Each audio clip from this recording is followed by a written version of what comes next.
Buletin Didik 11 November bersama saya Khairi Hazwan Muhammad Asri. Assalamualaikum dan salam sejahtera. Murid berkeperluan khas Nur Azwin Liana Abdullah menerima pengiktirafan di Festival Seni Perancis Les Étoiles de Paris. Pelajar Kolej Vocational Keningau itu menarik perhatian juri dengan persembahan monolognya bertajuk Mother. Nur Azwin yang merupakan pelajar pekak bisu tidak mahu ketinggalan menyerlahkan bakat di peringkat antarabangsa. Persembahan yang disampaikan menggunakan bahasa isyarat itu mengimbau kenangan indah yang dilalui semasa zaman kanak-kanak bersama ibunya. Pencapaian ini membuktikan pelajar istimewa juga mampu melakukan persembahan seni sehingga berjaya meraih pengiktirafan antarabangsa. Nur Azwin berharap ia menjadi pendorong buat pelajar sepertinya menerokai aktiviti seperti ini yang dapat membina keyakinan diri. Festival yang berlangsung pada 29 Oktober hingga 3 November itu mengumpulkan penggiat seni daripada beberapa negara termasuk Perancis dan Rusia. Ketika negara dilanda pandemik COVID-19, sektor pendidikan tidak ketinggalan mendapat kesannya. Penutupan sekolah menjadikan Kementerian Pendidikan KPM terus melipat gandakan usaha memastikan pelajar tidak ketinggalan ketika pengajaran dan pembelajaran di rumah PDPR dilaksanakan. Bahagian Sumber dan Teknologi Pendidikan KPM BSTP antara yang menjadi peranan menyediakan bahan sokongan pembelajaran. Menurut pengarah BSTP, Maznah Abu Bakar dalam perkongsiannya di rancangan Malaysia hari ini, penghasilan bahan pembelajaran terbabit perlu selari dengan situasi semasa. STP kalau kita lihat pada namanya, bahagian Sumber dan Teknologi Pendidikan adalah bahagian yang bertanggungjawab untuk menghasilkan bahan-bahan sumber dan juga teknologi pendidikan untuk tujuan pengajaran dan pembelajaran anak-anak. Dan kita faham bahawa kita hidup dalam era digital, maka peranan BSTP juga adalah untuk memastikan pendidikan digital itu dapat dilaksanakan dengan baik dan berkesan. Maznah menjelaskan pendidikan digital telah dilaksanakan sebelum penularan COVID-19 lagi. Pelaksanaan pendidikan digital bagaimanapun dipercepatkan kepada pelajar setelah pandemik melanda negara. Apa yang berlaku semasa pandemik COVID ialah mempercepatkan lagi untuk kita melaksanakan pendidikan digital, termasuk juga seperti yang disebutkan tadi iaitu pendidikan online. Tapi bagi Kementerian Pendidikan Malaysia, semasa pandemik kita ada 3 cara sebenarnya untuk memberi equity yang lebih jelas kepada murid, iaitu secara online, secara offline dan juga onsite. BSTP turut menyediakan platform pembelajaran maya yang dikenali sebagai Delima. Delima menyediakan pelbagai sumber yang boleh digunakan oleh pelajar untuk mendapat akses pendidikan berkualiti. Usaha BSTP membuktikan KPM sentiasa memastikan pelajar mendapat pendidikan yang berkualiti selain sedia berdepan sebarang kemungkinan. Luar setinggan dalam kondominium. Tercabar dengan julukan itu, seorang guru sanggup berhabis wang bagi mencantikkan kawasan stor di sekolahnya. Lebih menarik, kawasan yang dulunya dipandang sepi, kini menjadi antara sudut pembelajaran luar bilik darjah. Menerusi perkongsian di Facebook, Nordin Ismail yang bertugas sebagai guru di Sekolah Kebangsaan Pak Bah Setiu berkongsi transformasi bilik stor tukang kebun yang dilakukannya. Persoalan dia, kenapa stor tukang kebun? Sebab stor tukang kebun ini betul-betul berada di hadapan studio PAK21 dan sedikit sebanyak mencacatkan pemandangan sehingga studio ini diberi jolokan dalam kondo luar setinggan. Itu adalah perumpamaan yang biasa diberikan. Ubah suai ini mengambil masa selama seminggu bermula pertengahan bulan Oktober 2021. Menggunakan bahan sedia ada, Cikgu Nordin membelanjakan sekitar RM500 untuk merealisasikan projek yang diberi nama laman studio PAK21 ini. Tidak lokek mengeluarkan wang sendiri. Beliau gembira dan berpuas hati sekiranya hasil kerja yang dilakukan itu dapat memberi keselesaan kepada warga sekolah. Fokus utama dekorasi adalah untuk mengubah landscape laman studio PAK21 kepada sedap mata memandang. Dan yang paling penting adalah untuk kemenjadian murid Sekolah Kebangsaan Pak Bah kerana laman studio PAK21 ini boleh dijadikan ruang pembelajaran dan dikala pandemik COVID-19 yang tengah melanda ni, segala program, segala pertandingan, segala aktiviti dilakukan secara atas talian. Dan ini memberikan kelebihan kerana laman studio PAK Dopsatu ini boleh dijadikan sebagai latar belakang, sebagai prop rakaman. Sebelum ini, perkongsian Cikgu Nordin mengenai dekorasi ruang kelas pada 2019 juga mendapat pujian ramai. Beliau berharap dengan usaha ini, murid-murid akan lebih bersemangat untuk ke sekolah. Universiti Teknologi MARA UiTM mencipta sejarah tersendiri apabila menerima 3 pengiktirafan daripada The Malaysia Book of Records MBOR. Majlis penghargaan diadakan semalam dihadiri Naib Chancellor UiTM Profesor Roziah Muhammad Janor. UiTM menerima pengiktirafan itu setelah berjaya mencatat bilangan video patriotik dimuat naik dalam talian paling banyak dengan jumlah 45,974 video. Rekod jumlah tontonan tertinggi secara langsung Facebook dalam program patriotik sebanyak 40,182 penonton serta penyertaan terbesar dalam pertandingan slogan patriotik berjumlah 64,422 juga menghadiahkan mereka 2 lagi sijil pengiktirafan.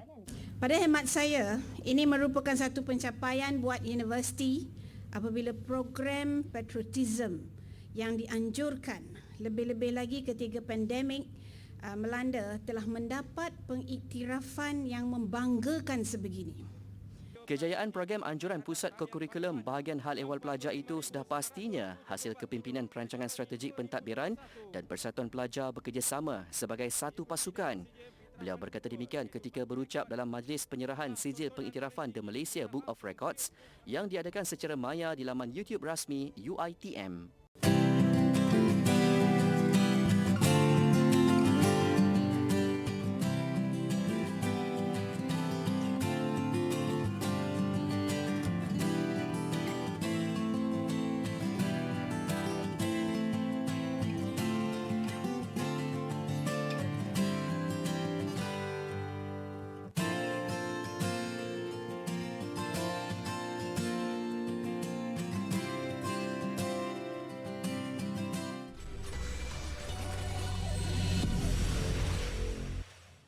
Kembali di Buletin Didik. Agenda Nasional Malaysia Sihat ANMS bertujuan mempersiapkan keluarga Malaysia dalam mendepani dan mengharungi fasa endemik COVID-19. Perdana Menteri Datuk Seri Ismail Sabri Yaakob berkata ANMS membudayakan hidup sihat dan kelestarian persekitaran yang menyokong kesejahteraan kesihatan keluarga Malaysia. ANMS yang dilancar Perdana Menteri hari ini adalah pakej kesejahteraan kesihatan yang diteliti, dirancang dan seterusnya diperkenalkan kerajaan melalui Kementerian Kesihatan KKM sebagai peneraju utama dan disertai secara langsung oleh Kementerian Perumahan dan Kerajaan Tempatan KPKT. Bagi menjayakan ANMS, kerajaan mengambil pendekatan whole of nation iaitu keseluruhan negara dengan menjalinkan kerjasama yang erat dengan semua pihak untuk bergerak sebagai rakan strategik. Kerajaan bertanggungjawab merangka hala tuju strategi dan inisiatif ANMS manakala pihak swasta dan badan bukan kerajaan NGO adalah penggerak kepada strategi serta usaha yang telah dirangka atau inisiatif yang diperkenalkan. Tambah beliau, ANMS turut diberi penekanan dalam rancangan Malaysia ke-12, terutamanya dalam mempertingkatkan penyampaian perkhidmatan penjagaan kesihatan. ANMS melibatkan 4 teras utama, 10 strategi dan 24 inisiatif. 4 teras utama berkenaan terdiri daripada memantapkan promosi pembudayaan hidup sihat, memantapkan perkhidmatan kesejahteraan kesihatan, memperkasakan kawalan kesihatan kendiri dan memantapkan kebersihan persekitaran. Menerusi ANMS, keluarga Malaysia akan terus mengamalkan prosedur operasi standard SOP yang telah ditetapkan, kekal dengan kehidupan normal baru, mengambil vaksin serta mengamalkan kawalan kesihatan kendiri seperti menjalani ujian dan kuarantin jika bergejala atau menjadi kontak rapat kepada kes positif COVID-19. Sementara itu, Perdana Menteri berkata dasar literasi kesihatan kebangsaan bakal dirangka. Melalui dasar berkenaan, beberapa inisiatif akan dilaksanakan termasuk penganjuran program kesedaran penjagaan kesihatan yang dipergiat menerusi pelbagai platform.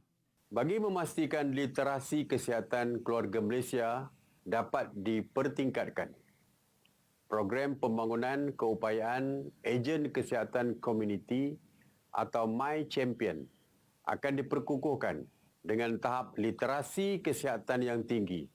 Kita akan mendapat maklumat kesihatan, membudayakan hidup sihat, membuat kawalan kesihatan kendiri sebagai tindakan awal mencegah penyakit dan menjaga kesihatan bagi mengelak komplikasi. Tambah beliau, keluarga Malaysia dalam kalangan B40 akan mendapat akses kepada maklumat kesihatan, memahami kepentingan penjagaan kesihatan dan melakukan saringan percuma melalui program PK B40. Pada suatu petang, ayah membawa saya bersia-sia di taman. Seperti biasa, ayah akan berhenti untuk merokok.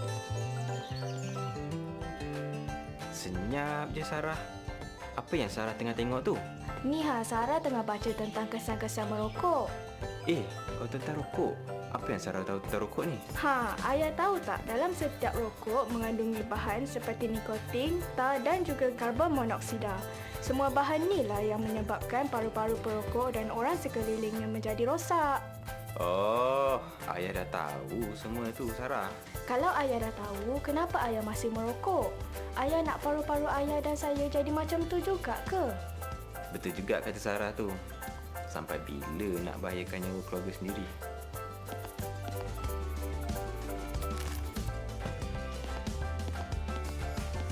Suarakan hak anda. Lindungi diri dan orang yang disayangi. Speak out.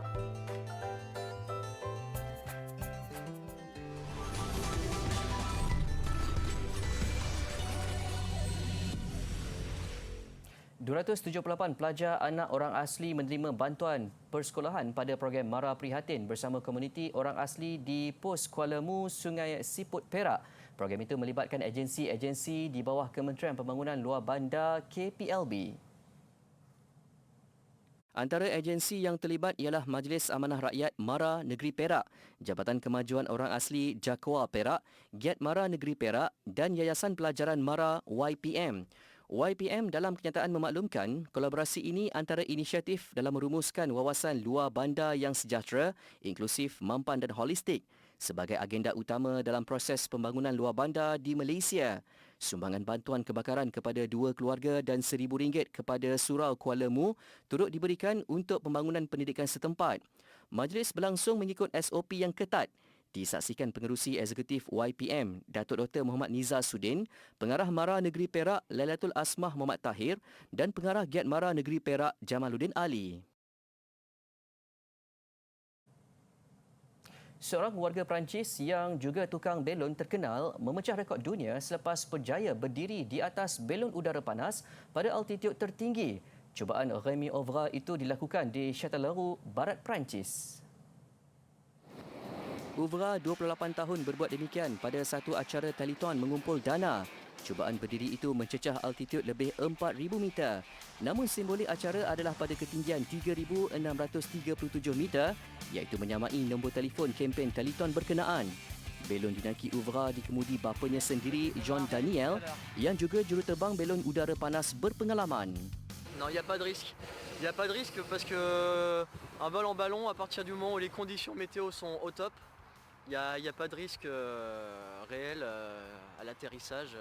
Et j'ai entière confiance en mon père. Je sais qu'avec l'expérience qu'il a, qu'il va gérer ça du début jusqu'à la fin de la meilleure des manières. Donc ultra serein. Ini bukanlah kali pertama Ovra memecah rekod. Pada Februari 2020, dia berjaya melakukan cubaan sama pada ketinggian lebih 1,200 meter dari aras laut.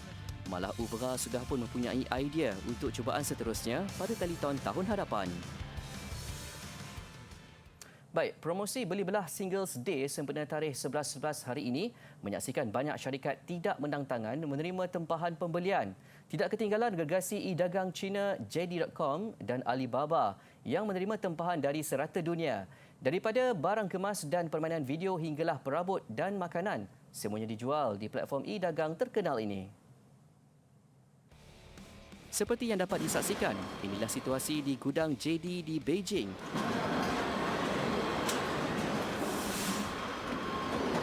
Bukan setakat tenaga kerja manusia, robot juga digunakan untuk membantu melancarkan serta mempercepatkan segala urusan pembukusan dan pengagihan. Situasi pandemik COVID-19 menjadikan mereka lebih berhati-hati dan mematuhi SOP. Antaranya memastikan barang-barang yang tiba di pusat pengagihan disinfeksi terlebih dahulu.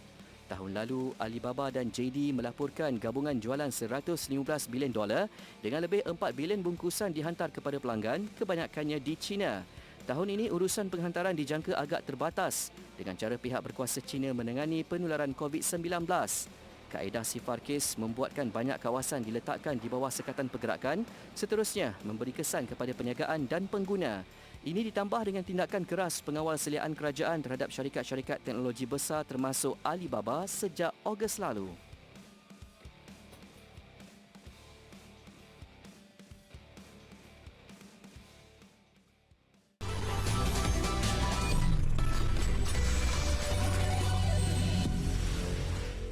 Masih di Buletin Didik, ke laporan sukan. Antara yang mencuri tumpuan pada saingan suku akhir bola sepak Piala Malaysia yang bermula Ahad ini, pertemuan derby Lembah Kelang juara 33 kali Selangor menentang Kuala Lumpur. Ramai yang memilih Selangor FC selaku pilihan. Namun rekod tanpa kalah sepanjang perlawanan membuktikan Kuala Lumpur City FC juga mempunyai keistimewaan tersendiri. Beginilah jadual suku akhir Piala Malaysia selepas berakhir 4 saingan kumpulan malam semalam. Kedah Darul Aman FC, Sarawak United, Sabah FC dan Selangor FC tampil selaku tuan rumah pada suku akhir pertama Ahad ini. Manakala suku akhir kedua berlangsung pada 18 November. Saingan separuh akhir dijadual pada 22 dan 26 November dan perlawanan akhir di Stadium Nasional Bukit Jalil pada 30 November. Antara fakta menarik selepas aksi kumpulan, 4 pasukan mencatat rekod tanpa kalah iaitu Kuala Lumpur City FC, Terengganu FC, Melaka United dan Johor Darul Takzim JDT. Jentera serangan paling berbisa Terengganu FC dengan 16 jaringan, manakala JDT memiliki benteng paling kebal, cuma dibolosi 1 gol. Kuala Lumpur City FC menamatkan perlawanan kumpulan A selepas kemenangan 1-0 ke atas Sri Pahang FC di Stadium Darul Makmur. Tanpa jaringan pada 45 minit pertama, gol tunggal perlawanan pasukan pelawat dijaringkan pemain tengah Zafri Yahya 7 minit sebelum whistle penamat. Dalam pada itu, Sarawak United akur selaku naib juara kumpulan A apabila tewas kepada Penang FC di Stadium UiTM Shah Alam. Pantas mendahului lawan seawal minit ke-7 hasil jaringan Kristi Jaya Silan. Sarawak United bagaimanapun tersentak dengan gol penyamaan Penang FC menerusi Jafri Firdaus 5 minit kemudian. Penang FC menjaringkan gol kemenangan menerusi Amir Azhar pada minit ke-43. Sekiranya Sarawak United menewaskan Penang FC sekalipun, skuad bimbingan E. Ella Varasen tetap di tangga kedua susulan kemenangan Kuala Lumpur ke atas Sri Pahang. Manakala kegagalan Sri Pahang ke suku akhir sekadar di tangga ketiga, pasti menimbulkan persoalan masa depan ketua jurulatihnya Dollah Saleh.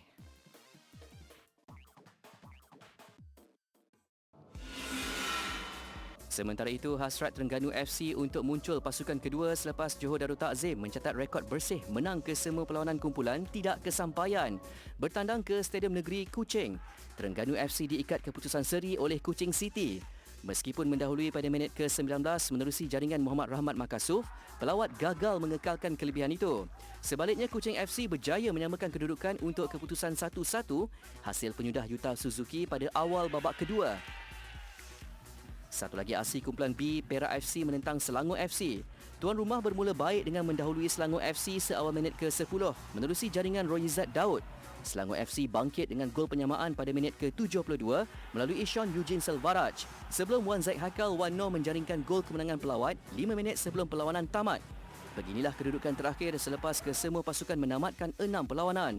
Terengganu FC dan Selangor FC mendominasi 2 tempat teratas. Diikuti Kuching FC di tangga ketiga dan Perak FC tercorot tanpa sebarang kemenangan. Arena e-sport yang bakal beroperasi sepenuhnya dalam kampus di Kolej Universiti Tunku Abdul Rahman Setapak mampu dijadikan pentas mencukil bakat dan melatih pelajar Institut Pengajian Tinggi IPT sehingga mencapai tahap profesional. Kompleks perkenaan dijangka dapat digunakan sepenuhnya menjelang Januari 2022. E-Sports Arena itu juga bakal mengendalikan pertandingan e-sukan secara fizikal berskala besar selain mempunyai beberapa kemudahan asas lain. Ia ditempatkan di dalam kampus Star Setapak yang boleh memuatkan 42 unit gaming zone, 6 unit dalam zon VIP dan 1 unit untuk broadcasting. Basically tujuannya adalah untuk mencungkil bakatlah di kalangan pelajar-pelajar dan insya-Allah nanti akan ada insya-Allah pemain-pemain e-sport yang akan dapat mewakili negara kita lah insya-Allah daripada. Beliau berkata demikian selepas majlis pelancaran Varsity E-Sports Unileague 2021 di Unitan Bangi pagi tadi menawarkan hadiah keseluruhan berjumlah lebih RM25,000 secara dalam talian. Kejohanan edisi kedua ini mempertandingkan 5 acara utama iaitu Mobile Legends Bang Bang, Dota 2, PUBG Mobile, FIFA 2022 dan PES 2021 Mobile. Aksi ekstrim terjunan wingsuit di kawasan pegunungan mengakhiri buletin didik malam ini. Saya Khairi Hazwan Muhammad Asri. Salam hormat dan Assalamualaikum.